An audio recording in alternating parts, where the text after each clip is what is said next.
Hello and welcome to the RetroMacCast with James and John, where in each episode we'll stroll down the Macintosh memory lane.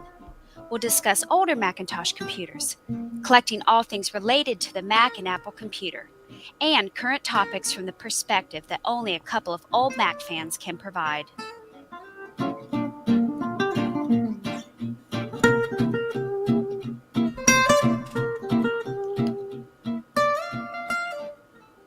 Good morning, everyone.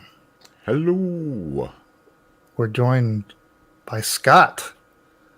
Scott is here to talk later about his awesome Macintosh classroom that we discovered over on, what is the group? The Vintage... Apple Macintosh Enthusiasts. Yes, that's it. Over on Reddit, yeah. Mm-hmm. Oh, Reddit? No, I saw it on Facebook. Oh, I'm sorry. I thought I saw some pictures on Reddit also. I guess not. Work on putting some here sometime, though. Maybe somebody stole them and reposted them over there. That does happen. Ask Dana. We'll talk to Scott more about that later. But Scott's going to join us in for the whole episode. Thanks, everybody in the chat, for joining us this morning. And no... Scott didn't get the wrong dress code or whatever. He's got a formal engagement later, so he's dressed for that. And he's not. Well, maybe he wanted to dress up for us anyway, which is nice. All right, let's see. Let's go ahead and start the episode, like for real. Okay. So I'm going to go ahead and go in 3, 2, 1. Welcome to the RetroMacCast with James and John. This is episode 604 for February 20th, 2022. Good morning, John. Good morning, James. And good morning, Scott. Hello, good Scott. Morning, everybody. Yeah. Scott is joining us from, whereabouts are you? Pittsburgh, Pennsylvania. Pittsburgh, Pennsylvania. He's come here to share with us his Macintosh classroom, his vintage Macintosh classroom, circa, I think, 1992, right? Is that... Are you faithful to 1992? Okay. Pretty much. Our saying is out there, it's 2022. In here, it's always 1992. There you go. Nice. So we're going to talk more about his setup, how that came to be, what he's doing with it later in the episode. And we've got eBay finds. We got lots of news stories. I think it's going to be a jam-packed episode. So welcome, Scott, and thanks for joining us. Let's see. How about you, John? Anything we got? Oh, you got a molar Mac behind you. That's I attempted a back injury this morning, moving my molar Mac just behind me. The G3 All-in-One is a bit of a heavy beast. Yeah, I forget what is the weight. Is it just under 50 pounds, or is it 60? I can't remember. We should know. I thought it was the heaviest. It is. I think the heaviest. We'll have to look that up. I know it's. I think it's plus 50. Yeah. And I guess 60 pounds, says Steve from Mac 84. 60? Is it exactly 60 pounds? We got 59 and a half on Mac Tracker right here too. So, so close enough. Good. All right, but it does rank as the. Is it? It's got to be, right. It's the heaviest Mac. Now, there are other Apple. Right. Sure. Yeah, I'm sure your Apple server. That you had to get up your stairs was surely. Heavier than it's heavier than that. Yeah. All right. Well, I'm glad to see it's still cranking along. All right. Why don't we come back with some eBay finds? All right. So now we switch gears and we throw this up on the screen. So we'll do it like this. All right. Bam. There we go. Bam. Ready to go? All right, let's go in 3, 2, 1. Okay, let's take a look at those auctions from last week. Remember the employee-only blanket? This was really cool, this woven one with the 6-color Apple logos running across the length of it. What happened to this one? Well, they had a price of $199.99, and... it doesn't appear like it sold. Yeah, Oh, I'm very, no, very it did. surprised. It did. Oh, Sell okay. on All right. auction. The eBay auctions is always change the format of the listings every time. So yes, sold for $199.99, which I think is a heck of a deal. That's a really cool. Never seen one like that before. Okay, and then the Macintosh II. We thought this was a fine example. Very clean, minimal yellowing, just beautiful inside and out. Did they show it running? I can't even remember. I think they did. Yeah, Didn't they? yeah. They Just did. because they mentioned it didn't come with the monitor. Sure. They have any I think cards? this. What's that, Scott? Any cards in there? Were there any cards? Yeah, there Must have was been, yeah, 3 cards. there was an extra monitor card. I think there was a network card. If you go to the back picture, The back picture, yes. Yeah, there you we go. Yeah. There you go. So, all So kinds of network cards. card, monitor, and probably another. Was that another SCSI? What's that? That's a pretty long connector. Some kind of parallel, Parallel, maybe? yeah, Mm-hmm. printer There or you go. something. That Yeah, makes more sense. fully. Yeah. I mean, I'm surprised that this sold after 20 bids for just $236. No Very way. surprising, given the Wow. condition and how the condition of the plastic, everything is just beautiful. Yeah. So Yeah. great deal on that one, I believe. And then this catalog from the 1984 Apple collection. This is the one that featured my my sweater in this picture right here. Remember this cool photo? Mm-hmm. Very beautiful family. Let's see. This one sold after 2 bids for $102.50. So, wow, got quite a premium. Okay, this week we're going to start with this. This would be a great thing to wear at the next Vintage Computer Festival you attend. It's a Apple Hypercard 1990 Hypercard training polo shirt from 1990.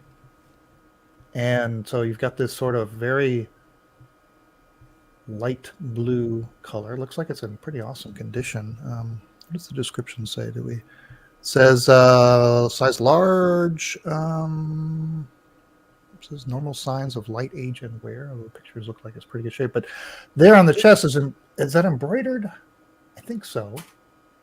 It says Hypercard training, and there's this little. What is that character? Is that a potato? Yes. It does look a little bit like the. Do you remember the HyperCard Mr. Potato Head? There was a HyperCard Mr. Potato Head? Yes, yeah, where you could drag wow. the different things onto the potato. I don't remember that at all. Don't worry. Oh, wow. Well, I'll there you see go. if we can That's why find that it one. makes sense then. Well, see, Sure. if you could squeeze into this shirt, you should be wearing this. But the little potato head guy is standing on a stack of HyperCards. That's kind of like the logo for HyperCard, right? A little bit, just a Yeah, stack like that. just stack of. And then he's thinking, there's no place like home, right? Like the home card. And I think that's it. I don't see no Apple logo. So I don't know if this was what's that on the back? There's Oh, something wow. on the back. That can't be embroidered. That has to be printed. Yeah. On the back, there's a screenshot of a HyperCard stack. This is Apple Training Support, and this is Welcome to HyperCard Training, and it has the home card for, I guess, the curriculum you would learn. Right. So this had to be not an Apple thing, but Some kind of third party. Yeah, some sort of training place. Yeah, I don't know, but they say Apple Training Support right at the top, like it is an Apple thing. So Well, I wouldn't be surprised if Apple didn't have like pre-done curriculum for Maybe. places to train, but not necessarily trained by an Apple person. Yeah. That's my guess. Wow. Anyway, cool shirt. What do they want for this thing? They want to buy it now, $49.99, or you can make an offer. It ships from Sturgis, Mississippi. Okay, moving on. All right. I think this next up- shirt would look good underneath that jacket there, Scott. I don't know. I think color would be good. Oh, and also for your classroom, Hypercard training would be there you go. a great era for 92. Sure. Teach some programming skills. The kids might do well with that, actually. And thinking about polos, if I'd known it was more casual, I should have worn my Worldwide Developers Conference 95 polo. Oh, perfect. Yeah. Sit in my closet. Did you participate in 95 or did you just happen to have one? No, I got it later. I would have been a little too young to participate. I would have guessed. Yeah.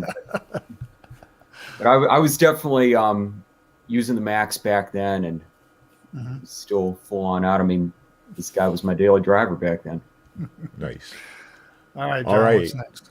Next up, we have the Mousemaster Inbox. So this is a 3-port. You can hook 3 mouse connector. Was that a 9-pin, I believe, connector into your Mac, and you can swap back and forth between which one is controlling your Mac. So they mentioned here a joystick, specifically a joystick splitter. Instant mouse port control. So you've got your standard kind of little beige box. You've got 3 LEDs on top and a single switch to toggle between your devices.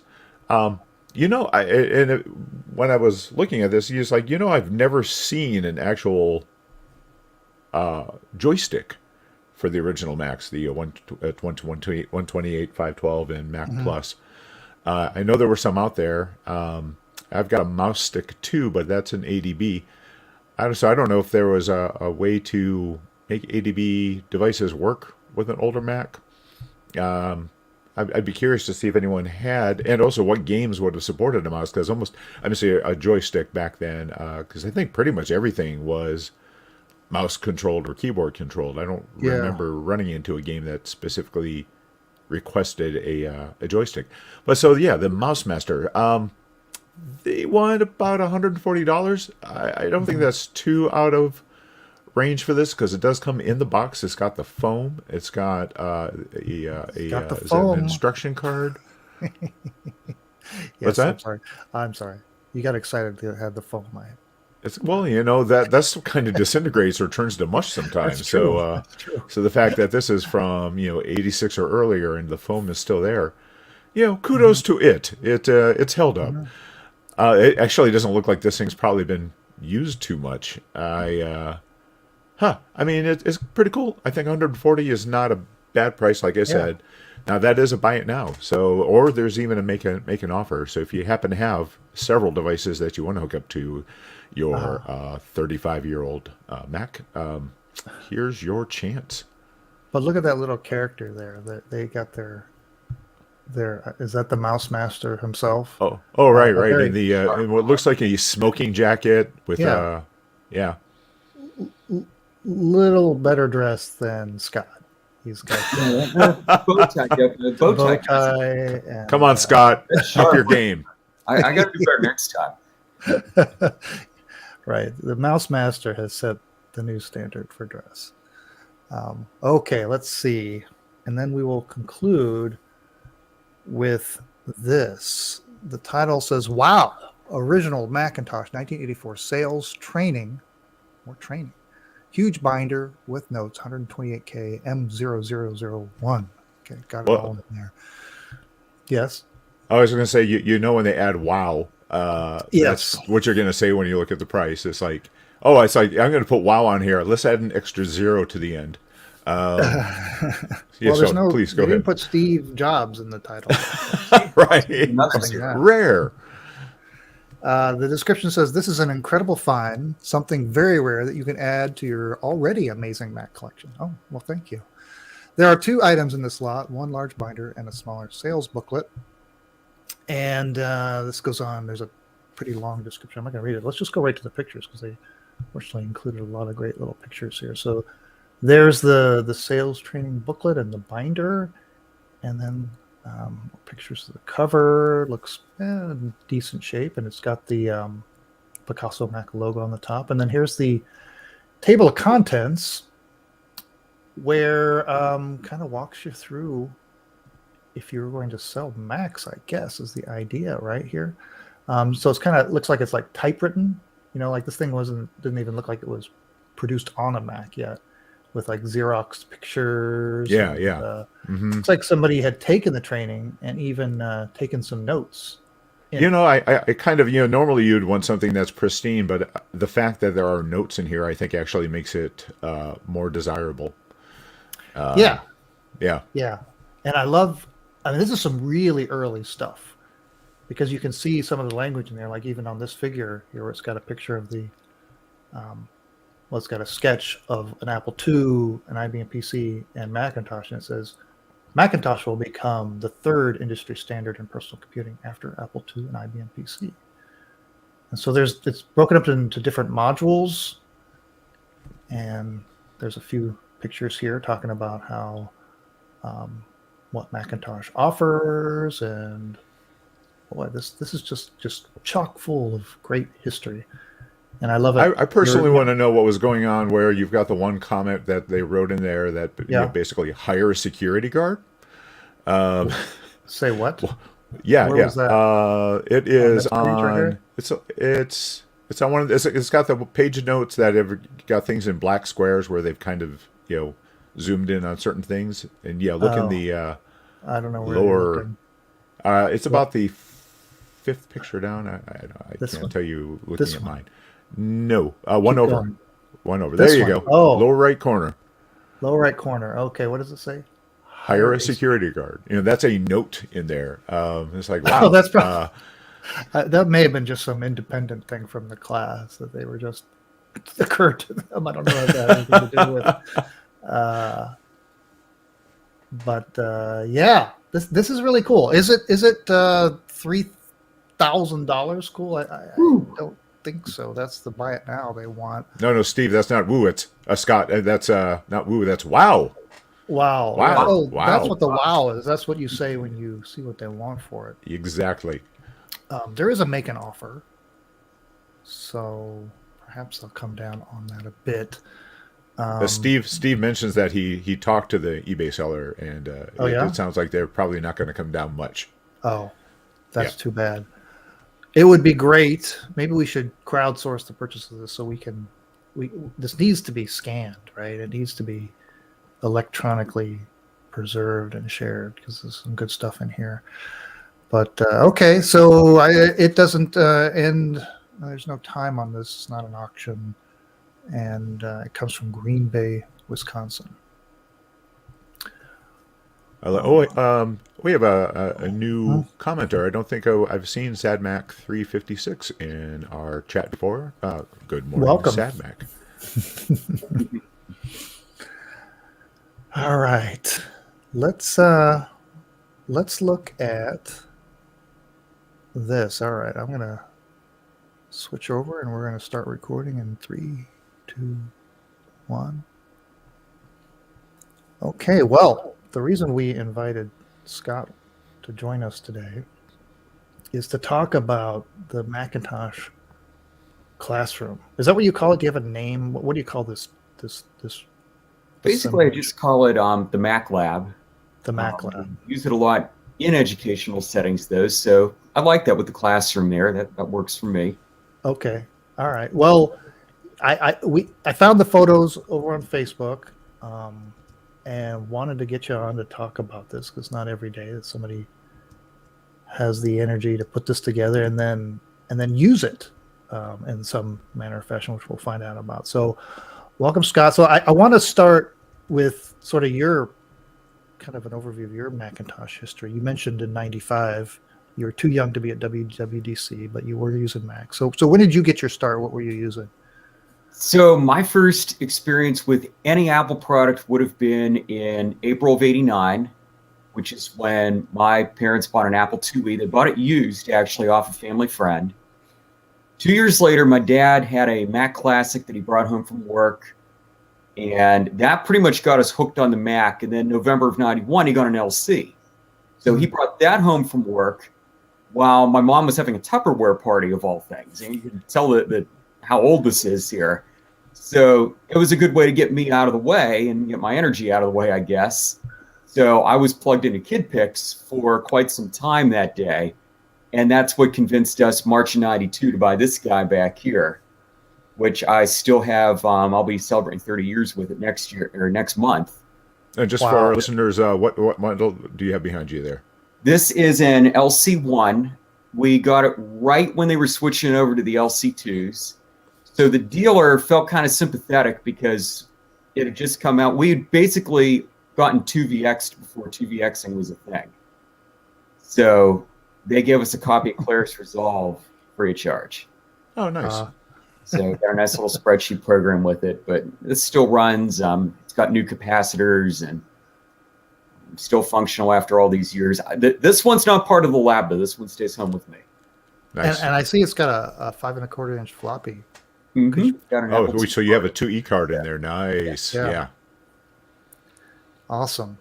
Yeah, I think so. I had an LC3 that I bought new, but I subsequently went back to get LCs just to run that card.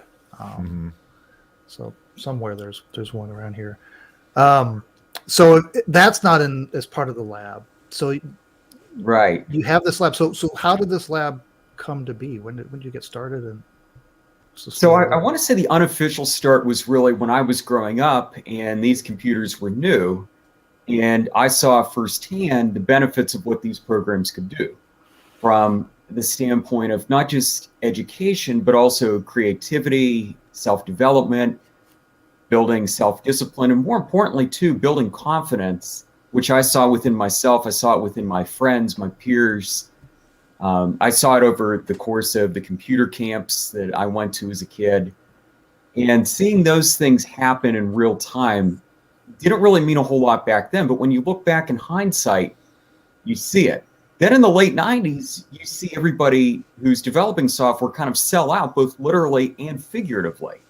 Where at one point, I think Broderbund was bought up by Mattel, of all people, and Mech was bought out by somebody, and pretty much all the companies by that point had gone over to CD-ROM, and that good balance of education and entertainment had shifted way too much into the entertainment field, where all of a sudden, everybody's just trying to compete against Nintendo and Sega and PlayStation and all those guys there. And there's too much animation, there's too much story, and a lot of the kids just lose focus or lose interest in what they should be doing.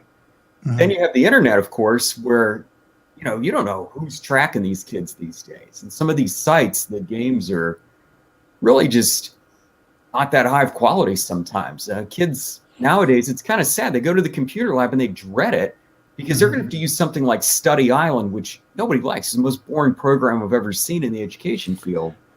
Or you have something like Cool Math Games, and I just thought of a good analogy here. Cool Math Games, that site, that's kind of like calling High C a fruit juice. Because, it looks like a fruit juice, but there's really no fruit in it. Just like there's really not a whole lot of math, if any, in some of those games. And frankly, it's more of a little arcade. So looking at that, about 16 years ago, I first used an individual computer with a student who was struggling with number sense. So obviously you pull out number munchers. It was a huge hit. Because again, that balance that Mech put into the game back when it came out, late 80s, early 90s, depending on which platform, it's still there. It stood the test of time. It can be adapted to today's curriculum. I started using them in classrooms back when I was a student teacher and then a classroom teacher. And we also use some with individual settings, not only through what I do, which is working with homeschool and after-school tutoring populations, but also just with kids that needed that little bit of a boost with maybe a math drill or something like that. The idea for the lab came about because of a local church that has a program for kids with special needs. And I saw that a lot of teachers were using these computers very effectively in support classrooms. And I saw this particularly in my college days when these computers were definitely on their way out at that point. But there were a few teachers who still had various Macs, and one even had a 2GS in her classroom. And this was long after Apple stopped supporting these things. So I thought, you know what? I'm having good luck with these on an individual basis. Let's pitch the idea a little bit to the coordinator of this program, which meets one Friday night a month and goes through many different stations, whether it be phys ed, whether it be art, whether it be snack time, story time. So why not pitch the idea of computers? And we started, it'll be 10 years next month that we got our start there with the lab. And we had 3 compact Macs the first month. And the program's grown, the number of kids have grown. And that's predominantly where you see this lab set up when you see the photos of it.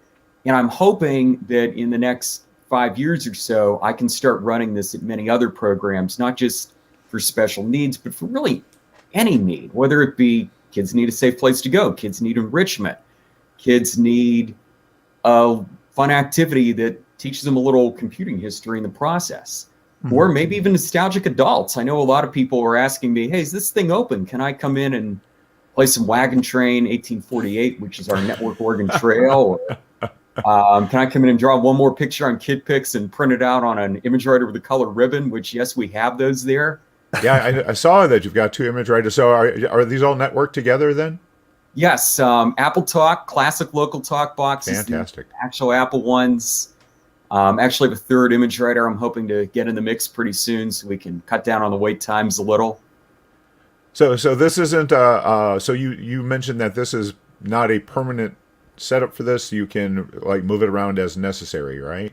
Yes. So these things is that a reason you went with the kind of the pizza box Mac, something a little bit easier to store space-wise and everything? Mm-hmm. Yeah, these things actually live in a storage unit, which happens to be my mom's basement. She lives about 15 minutes from me, and she lets me use it as a storage unit as long as I mow her grass in the summer. So I think it's a pretty fair deal. But yeah, I went over to the LCs because I thought it would be good to get a few machines with color. And then we had the same problem that we had in kindergarten when the LCs were new, where you had people fighting over the couple of color machines there were. So I just started going out there and finding every LC locally that I could. And then we got a majority of LCs. And I actually sold off a couple of compacts in order to accommodate more LCs. Nice. But there are reasons we like the compacts too. If you have somebody who maybe has a fine motor issue, then you might want to put them on a Mac Plus where the mouse is a little bit heavier so that they're able to use that mouse a little bit easier and therefore build some self-confidence in the process, which to me, that's the overarching theme of this lab. Is it goes beyond just the creativity and the academic skills and the computing skills, but it's helping these kids build confidence and showing, hey, I can do that. I can learn that. I can express myself through this machine in a way that I can't do on maybe a more modern machine where things are a little bit more fixed, for example, with what you can do. Mm-hmm, mm-hmm. Yeah, I get that feeling, because I think that's what drew us in as younger people was the fact that you had these magical machines at the time. Yeah, I think of course, kids nowadays they don't have that magic feeling that we got when it was this brand new thing. So I would have to guess that even the kids who are used to new computers, it is still kind of feels like a different thing to them using these older machines. And it's wonderful looking at the picture, seeing just the row of the fact that you've got all the same brand, same model monitor, the ones that went with the pizza box Macs. Mm-hmm. It's a really great setup. Yeah, how are they holding up? Like, do you carry spares? Are you on the hunt for more monitors? Or So first off, the 12-inch monitors, yes, I'm always looking out for those. The reason I like them is because every program we have is going to run full screen on them. Mm-hmm. And I also run them all with System 6, so there's really no wrong click. You can't click on the desktop like you would in 7. Oh, okay. And the 12-inch monitors, yes, like I said, I'm always on the hunt for those. But in most of my labs, I usually carry anywhere between about 8 to 12 machines with me at a time. Really, all I can fit in either one of my cars, which both are sedans. So I'm not going to be able to fit 20 in there, but I have closer to 20 at the storage unit, so that if we do have one that conks out, then we're going to be able to just plug another one in. And we also have a bin of parts that we're kind of compiling as we go along. I've been trying to get spares even of recap parts. And with the LCs, I know that most of these now have a replacement power supply in them that has recapped parts on it. But is that something you're recapping yourself, or do you get them recapped? I get them professionally done. I just really don't have the time for them or the equipment to do that. But every other repair other than caps, I'll go in and do. And, you know, as far as holding up, some of the concerns we have are going to be short-term, the hard drives. I would love to replace all of these with SD cards. Okay. But yeah, we just had a question about that. Sure. There's a lot of Macs in this lab, so I know that's going to be very gradual. It's going to be something that I'm just going to have to budget for a little bit here. We don't require anybody to pay when they come in to use this. The larger program that this is part of doesn't anyhow. And even if I were to take this other places, I would not want for anyone to ever have to pay a fee to use these. So if there's anything, you know, maybe if I'm, say, at a place for nostalgic adults someday, maybe it's set up at a Comic-Con or something like that, you know, maybe I'll make some merchandise and sell that, and everything would go into improvements like that. But, you know, as far as how they're holding up in general, I would say they're doing great. Every machine you see in these pictures has new caps on its main board. And we're also seeing that, you know, the image writers can be a bit of a liability. I was just trying to find an image writer actually for a friend of mine in the Mac community. And we had a couple of image writers where the print head was kind of stuck in one place. So, you know, I'm looking for some spares there as well, but I'm also kind of limited with how much I can store and, of course, how much that I can carry. So, but yeah, overall, they're holding up great. And we try to keep them in as good of condition as we can. We make sure they're clean. We make sure the floppy drives are cleaned. Are you running into a problem with the plastic on the monitors becoming brittle? Not on that particular model, but I know that if we had anything newer, it probably would. I have seen a couple 12-inch monitors that have cracked in places, but I don't think any of mine have. And if they have, they're just hairline fractures that I can't see. Great. Okay. Good. Awesome. Well, if there's somebody in your area that wants to maybe get a group of their kids in front of these Macs, is there a good way to get a hold of you? Absolutely, yes. If you're in the Vintage Apple Macintosh Enthusiast group on Facebook, I'm right there. Okay. I am the administrator, one of the 3 administrators of the group, so pretty easy to get a hold of me from there. There's also, of course, my website, and that is www.scottbaret.com. And you can see my name right here, there. It's just my first and last name put together, no hyphens, no underscores, nothing like that. And that's my main page for my business, but my contact is on there as well. So thinking about actually putting up a sub page on there about the lab, because I would love to see this get out and do more outreach. And I would love to take this really anywhere within the greater Pittsburgh region, which could include parts of Ohio around Youngstown, or even up as far as Cleveland. I'd be willing to make the drive. Obviously, West Virginia as well is right there. But I'm hoping maybe even, you know, in the summer, if somebody far away wants to do it for a few days, I could probably afford to do that. I do teach in the summer, but I'm a little bit more flexible with the schedule, and I can work virtually if I need to. So definitely want to get the word out there about it a little bit. And I would love to be able to do this every weekend at some point. Cool. Well, there's one more thing I was going to mention. I don't know if you saw it in the chat, but Steve, aka Mac84, mentioned that somebody is working on a replacement LC logic board or some project. Are you aware of that, Scott?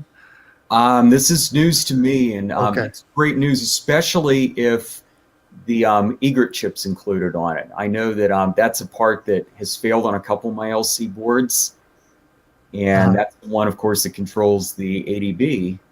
So we've had a couple of boards where all of a sudden the input just stops working. Oh no. So that's definitely not good. I mean, even this one right here, I keep a spare at my place just in case that would ever go on it. I have another recap board here for it. Yeah. Okay. Well, we'll have to check in with Steve to see what's going on with that project. Yeah, that's phenomenal news. And hearing that that's coming out, I'm definitely excited. And I think next thing we're going to want to work on from there, if I have any requests to put in for the folks doing it, is making sure that we can get some replacement flybacks for these 12-inch monitors if they ever go. Yeah. All right. Well, hey, thanks a lot for sharing. Oh, you're welcome. Thanks for having me on the show. Yeah. Well, great. Well, we'll keep up with you over there in the Facebook group and maybe check in with you again sometime. All right. Sounds good. Thank you.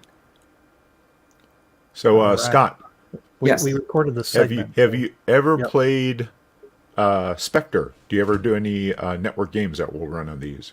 So I actually do a lot of Wagon Train 1848, which is the co-op version. I had not heard of there was a co-op version of that. That's pretty neat.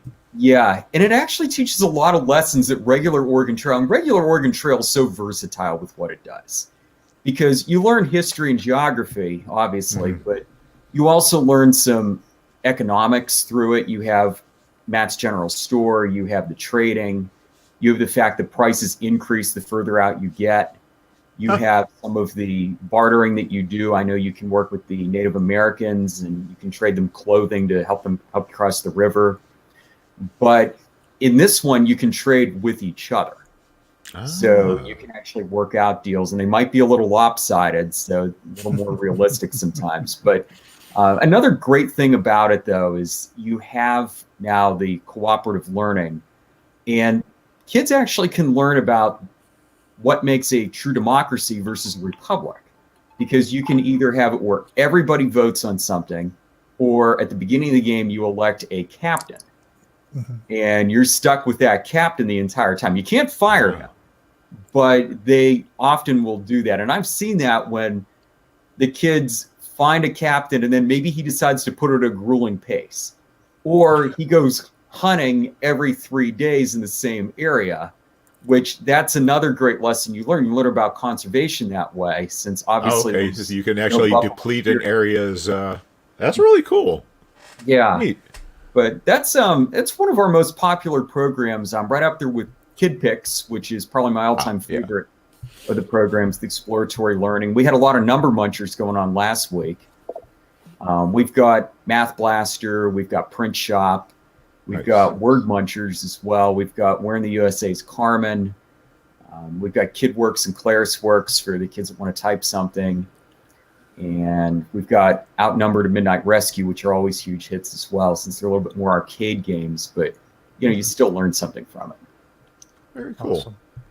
All right, shall we switch to the news here? switch into the news? Okay. Yeah. I'll All right, bring up let's the go. news. Oops, let me find. All right, let's go in 3, 2, 1. Well, John, I know a couple of weeks ago you showed off some Dana Sabera creations. She's at it again with all kinds of cool stuff. Did you see this one? It says, the Macintosh PowerBook DuoDock 200 was a portable battery-powered version of the DuoDock with an inbuilt display, keyboard, and pointing device, allowing it to function as a PowerBook in its own right, while the PowerBook Duo that docked with it was out on the road. That is hilarious. Yeah. So I tell you, Dana's stuff. I was looking at the 17-inch PowerBook Pismo, which was another great one. But yeah, no, I had not seen the dock within a. Yeah, that's brilliant. That Her may clock in Photoshop at skills are just amazing. Yeah, I wonder if that clocks in at more than 60 pounds. It's close. I just want to know what the battery life's like. Yeah. And then, now this one, she posted this and it says, what we could have had. And I guess this is her creation. I think it's a borrowed, But it's like, based frog off. design. I was going to say it's based off of something that they were actually didn't Yeah, they actually were as considering. kind of a modular. Right. Yeah, Yeah. that's an Apple design. Yeah, and it's been decorated here with some logos so you can see all the different modules. But it's this modular design, and this one includes there's like a Daystar module and a side quest and I see a Power radius. 60, Uh-huh. radius, a couple zip drive, and I mean it goes on and on. Look at that. That's the last computer you ever need to buy. There's even a Apple IIe compatibility module there. Do you see Oh, that? signed by Woz, Woz, Apple II GS compatibility. So Yeah. you get that Finally, in there. somebody brings 2GS to the Mac. Look at that, the Roland module. So you got all your MIDI and music production. So that is awesome. I'd buy that. And then I think there was another one here I wanted to show. Oh, look at this. You remember the Apple QuickTake 3D? This is genius. So a QuickTake camera that would take 3D pictures. It's got the two apertures there. And collapses together. Look at that. That is awesome. And then there was one more. The Color Classic 5, also known as the Color Classic TV, also known as the Color Classic VHS.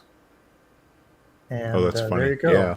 Oh, wow. Yeah, look at that. A glorious Color Classic with a VHS tape deck just loaded right in there below the floppy. So awesome stuff. Yes. Awesome stuff. That's over at NanoRaptor on Twitter.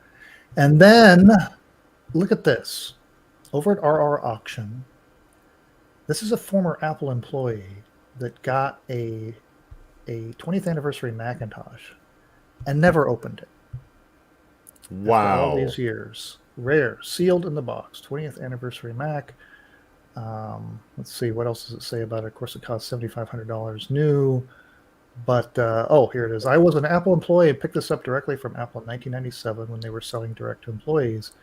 Sealed TAM has been in my possession since purchasing it and never been opened. So, completely original. And look at that. And of course, we don't even have pictures of inside the box because it's still sealed. But box is in pretty good condition.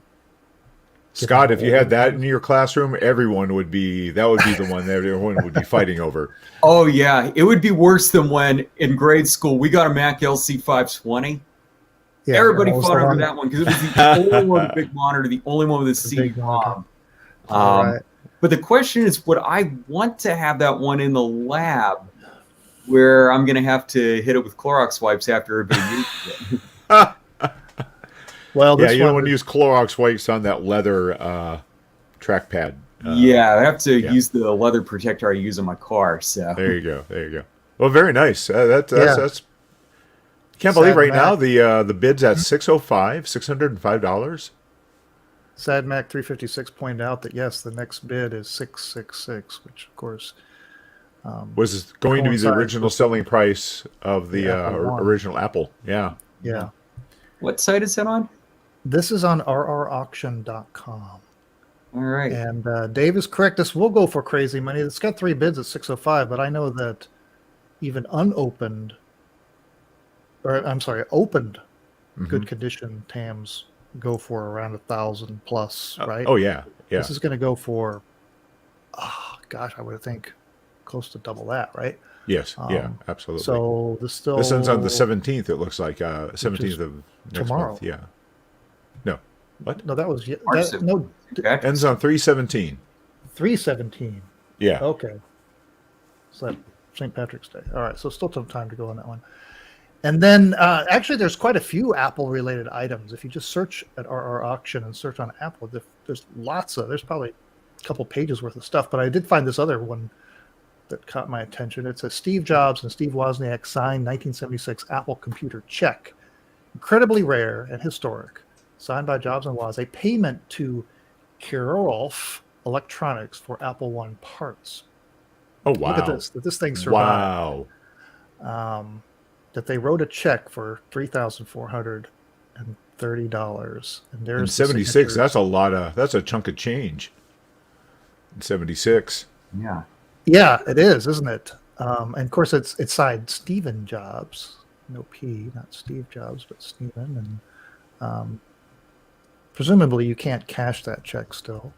That's probably been cashed, and it's already after 20 days, it's up to $50,556. So cool piece of memorabilia right there. I mean, think about the history there. I mean, not only you got the signatures of the founders there, but a check to pay for parts for the Apple One. So just to do a little inflation calculator, $1 in 1976 is worth $4.94 today. So almost $5 on the dollar. Yeah. Yeah. A lot of money for a couple of kids, right? Trying to build a computer company. Right. Yeah. All right. And a couple more quick things. This one, John, you picked up this book. Yeah, I was in Staples picking up yeah. a new Ups, and they had this book, Little People, Big Dreams, and it's the Steve Jobs book. They have, you said you looked on Amazon, and there's like 80 different people that they've covered in this series. It's a series of for kids, right? Yeah, And, yes, it's really definitely a kid's book. Cute illustrations. There's little Steve with his adopted parents, and it's obviously very a very It's light uber and friendly simplified version. Yes, very friendly. Yes, but clever little illustrations, and gosh, I might have to add this to my collection at some point. But cool little fun. And then real quickly, I got an email from Todd Holcomb, who's the guy behind the Captain's Quarters 2 BBS. Oh, I love that artwork. This is a BBS that's up and running. I think it's running on like a Core 2 Duo Mac Mini, and you can connect to it even with a modem if you wanted to, or across the internet on a vintage Apple or Mac. And we've talked about it before, I think, when this was first launched, but he wanted to make sure I let everybody know that you can now play Wordle on this thing. I'm going to have to hook a modem back up to my 2GS and see about you it. could do that, or you could do what I did, which was the cheap method, which is I connected via a browser telnet right here. Oh, that's nice. Yeah, you can go in and forget. Matter of fact, I remember my password. Let's see. All right, I forgot my password. But anyway, I was in there earlier. And yeah, Wordle was running. Play it. So very, very cool. And if you just go to cqbbs.ddns.net, and there's all the instructions there on how you can connect through various platforms if you want to connect to the browser or various software programs, terminal programs, etc. Oh, so I recognize that piece of artwork. It's from Zen Which and the one? Art of Macintosh. That one right there. Oh, that one right there? Yeah. Uh-huh. Oh, yeah, that's The book this that's week. slick. Yeah, love really that. Cool. Love that book. Okay, that's the end of the news. Well, I think we're done. Let's wrap up the show so we can get Scott. He can get on with his day. Let's go ahead and Do we know Yeah. what we're doing next week? Did you get a hold of MacFX? Yeah, Nope, not yet. But I'll go Okay. ahead and we can Okay. try to do that. All right, let's Sounds go in 3, 2, 1.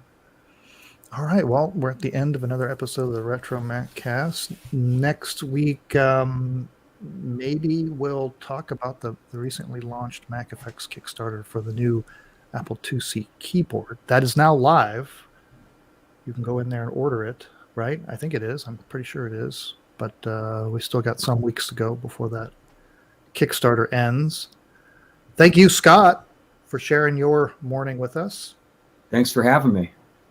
A pleasure, and good luck with your endeavor, the Mac Lab, and all that you're doing there. That's really awesome. Combines anytime you can combine, hey, just a crazy retro hobby with doing some good in the community. An actual teaching practical kids. use for it. Yeah. Not Yeah. just to As screw it opposed to just us. Yeah. around. Right. Yes. Let's see. And I think that's it. And until next week, remember, it's not old. It's retro. Okay. We're done with the official show. And so now we're just talking to the folks in the chat. Check it with everybody. But did you have to go now, Scott? I mean, we're just. Oh, no, I got a few minutes. We're Oh, good. okay. All right. Cool. I guess, so are those all LC1s in the lab, or are there various LCs? 1s and 2s. I can't and use 3s because I put Why? them all on system 6. I don't use 7 with the kids because of the bad clicks, but they're all okay. 1s and 2s. That's why we say it's 1992, because the newest 3s came machine we out. have would have been that year. I see. Yes. That makes sense. Yeah, and I tried a 3 a couple times. I tried Color Classics at one time, but you know, the System 7 can be frustrating. Like, let's say you're on Math Blaster, you're playing the Trash Zapper game, you click out of bounds. Yeah. It's not always good for the kids when that happens. And I run into that problem on the road anyway because I have an old iBook I use with the kids there. So, If you and just so you know, if it ever comes to the point where you're having a hard time with the monitors, it is pretty easy to it's a very easy to get an adapter, so you can just use it with a VGA LCD monitor. They might not. I know it's not as fun, still. but if it comes to the point of not having CRT monitors, that is an option. Yeah. Our tubes are all good. The only tubes that we've ever broken are ones that, just get hit by a bad fist or something. But like you said, the flybacks. Flybacks are the problem. Yeah, and nobody's making those anymore. Flyback for this one, if anything should ever happen to it. But I had to import it from Scotland. Wow.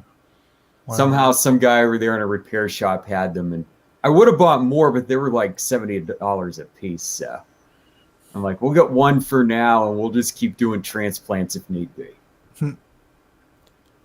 Well, cool. Oh, so Mac 84, I see you're streaming tomorrow. So anyone who's on today, I'm gonna have to check out. I'm off tomorrow. It's a holiday, so I'm gonna have to check out Steve's stream.